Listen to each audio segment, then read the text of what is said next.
بسم الله الرحمن الرحیم. یکی بود 4 دختر و 3 پسر داشت. پسر اولش به سن 2 سالگی نمیرسه که فوت میکنه. بعد از آن صاحب دختر میشه. 4 دختر تقریبا در فاصله نزدیک به هم نصیبش میشه.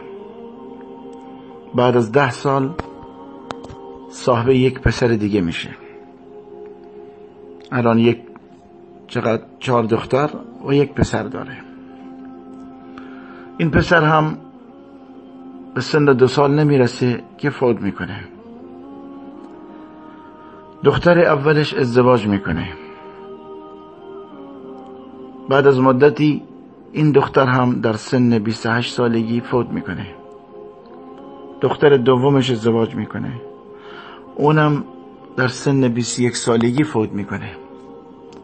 بعد از آن دختر سومش ازدواج میکنه. دختر سوم سن 27 سالگی که میرسه فوت میکنه. قبل از اینکه دختر سومش فوت بکنه صاحب 1 پسری میشه و اون پسر او رو خیلی خوشحال میکنه. از تولدش خیلی خوشحال میشه. اما اون پسر هم در سن 1 سال و نیمی، تقریبا 1 سال و نیم که میرسه فوت میکنه. اکنون از بچه هاش فقط 1 دختری براش میمونه. 3 دختر و 3 پسرش فوت میکنه. دختر اولش هم صاحب 1 پسری میشه، یعنی دارای نوه میشه این شخص. اون هم به سن 4 سالگی که میرسه فوت میکنه. تصور بکن پدری فرزندان خودش را یکی پس از دیگری دفن میکنه. 4 دختر، از 4 دخترش 3 دخترانش در سن جوانی و نوجوانی همه فوت میکنن و 3 پسرش که امید آینده او هستن. مانند هر پدری آرزو داشت که پسراش بزرگ بشن و جانشینش بشن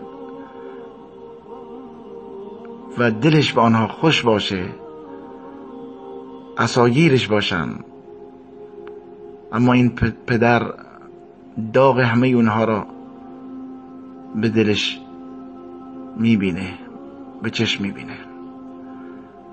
3 پسر و 3 دختر، پدری که آرزو داشت دخترانی که به سنی رسیده بودن که دیگه در دلش محبت آنها جا گرفته بود، به آنها خو گرفته بود، همه اینها با دست خودش به خاک میسپارد. آیا میدونید این پدر مصیبت زده و داغ دیده کیه؟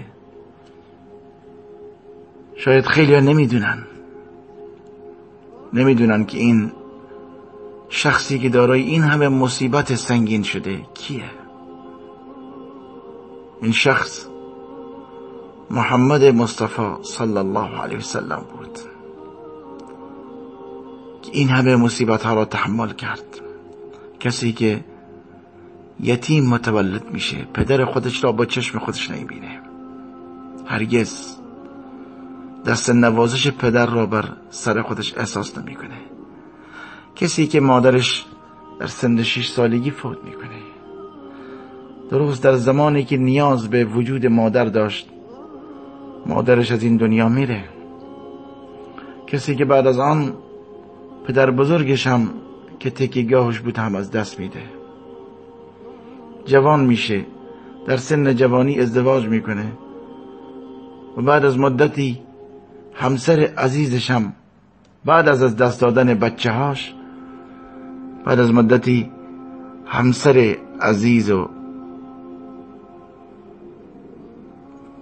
تکیه‌گاهش که او را دلداری میداد هم از دست میده و عمویش که پناهگاه و تکیه‌گاهش بود در زمان سختی ها هم از دست میده. همه این مصیبت ها را یک جا تحمل میکنه. ای کسی که به مصیبت مبتلا شدی، داغ عزیز را دیدی، داغ فرزندت دیدی، داغ پدر مادر دیدی، مصیبت های خودت را در یک کفه ترازو بذار و بنگر محمد مصطفی صلی الله علیه وسلم چه مصیبتی تحمل کرده. همه مصیبت ها را جمع بکنی به اندازه مصیبت محمد مصطفی صلی الله علیه وسلم نمیشه.